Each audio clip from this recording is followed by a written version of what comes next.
Hello chess lovers! We're getting bigger and already my channel has 80,000 subscribers. Thanks for joining my channel and I hope that you found a lot of interesting chess related videos.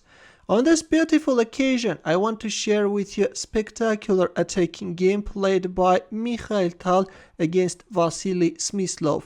The game was played in 1959 at Candidates Tournament. In the autumn of 1959, in the Yugoslav towns of Bled, Zagreb and Belgrade, the four-cycle tournament of 8 candidates for the World Crown took place.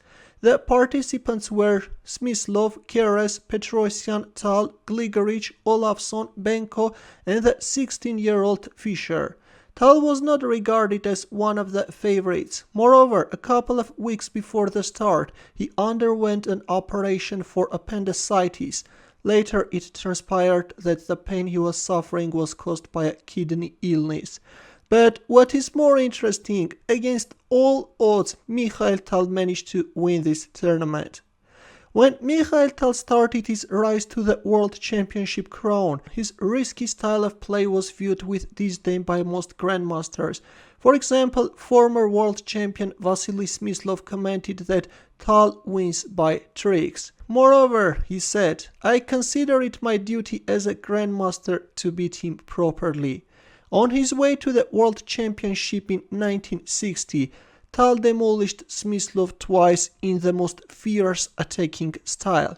And now let's take a look at this game, which was played in round 8. Mikhail Tal opened up with e4 and Smyslov responded with c6. He goes for Caro-Kann and d3 by Tal.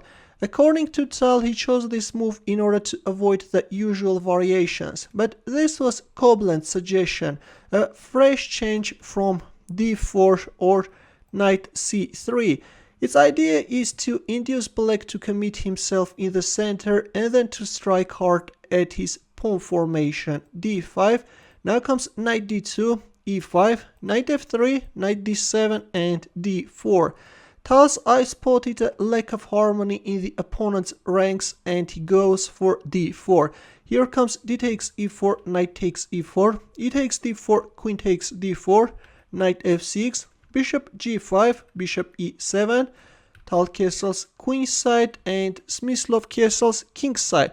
We have an opposite side castlings and this is going to be a very sharp game. Here we have knight d6. In return we have an active jump of black queen, queen a5 and bishop c4. Tal is both developing his bishop and also is protecting this pawn on a2. But here Smyslov went for b5, a move which is literally forcing white to make an important decision. In here, moving back the bishop on b3 can be met with c5 and this can be very unpleasant for white. That's why instead of moving back the light squared bishop, Tal moved back his dark squared bishop and played bishop d2. Koblenz writes, "No one in the auditorium expected this move. This is a powerful move with which white is freeing this g5 square. Later the queen will occupy that square and also with a tempo white is bringing his bishop on the long diagonal." Here black moved back his queen on a6. Of course, from the first glance the queen on a6 looks somewhat misplaced, but still it's on an attacking square and is putting pressure on a2. Here Tal played knight f5 and bishop d8. This is the most accurate defensive move which will later support the f6 square. Otherwise, if we move like bishop c5, then white can play queen h4. And now if b takes c4, then white has this bishop c3 move. And black is in trouble. There are so many tactical ideas. For example, if queen takes a2, then white can first remove the knight from d7, and then after bishop takes d7, can go for knight h6 check. And if king h8, then white can capture on f6 with the queen. This is simply an awesome line. If g takes f6, then white can checkmate black king. Look at this checkmate.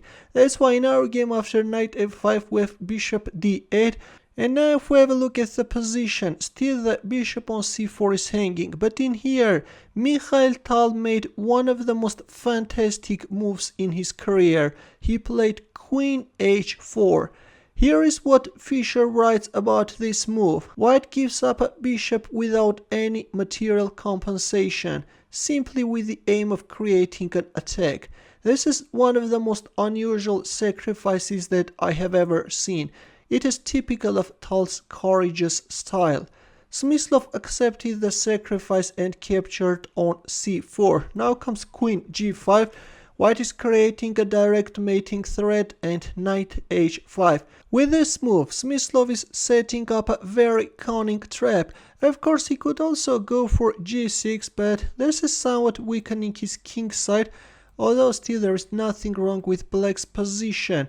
But in our game we have knight h5. He is both covering this g7 square and also is attacking white queen.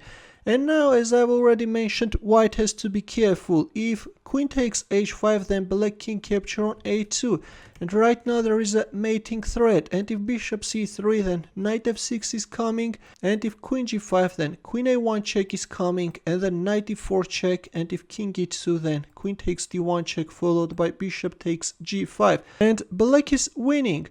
That's why after knight h5, Tal played knight h6 check. King h8, and only now he captured on h5. Queen takes a2. Of course, the knight on h6 is untouchable because of this queen takes h6 move. And now the threat is bishop c3 check. For example, if queen takes a2, then bishop c3 check is coming, followed by rook takes d7. And once the defender is removed, black king is getting checkmated. Or after queen takes h6, if rook g8, then bishop c3 check, and if f6, then this time knight g5 can be very strong. Let's go back, but in our game after queen takes h5, we have queen takes a2. Black has created a mating threat, that's why we have bishop c3. Finally, Tal brought his dark squared bishop on the long diagonal, and in here, failing to withstand Tal's devilish pressure, Smyslov made a fatal error and played knight f6, which is losing. Instead of playing knight f6, it was better to place on f6 the dark squared bishop. And now if knight takes f7 check, then king g8. And if knight g5, then queen a1 check. And then black can go for the exchange of dark squared bishops and then can counterattack white queen, at the same time preventing the mating threat. The players have equal chances, but in our game after bishop c3 we have knight f6, which steps into a brutal sacrifice. Can you find Mikhail Tal's next move? Ready?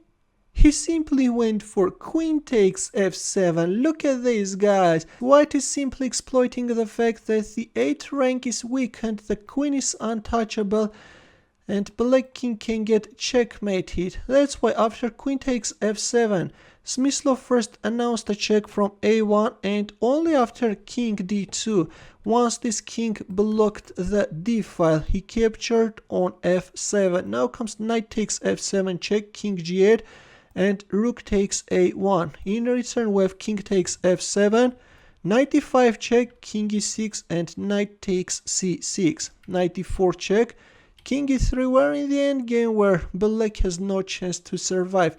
Here Smyslov announced a check from b6, but after bishop d4 he finally resigned. If we have a look, black has 2 pieces against a pawn and a rook, and yes, black has no chance to save this endgame. Here is one of the possible lines which can arise. Let's take a quick look. If black tries to centralize his king and protect the pawn on c4, then sooner or later black is going to lose that pawn, yes. And then rook d6 check is coming, and then knight takes b6 followed by rook takes b6. White is getting a passed pawn, and yes, this is going to be an easy win. That's why after bishop d4 we have a resignation. A very beautiful game, I think. And what I want to tell you in the end is that this game was awarded a special prize as the most brilliant in the tournament. Thanks for watching. If you liked this game, give the thumbs up. For more games, consider subscribing to my channel. Also press the bell button to get notified about new uploads. I will see you in my next video. Take care.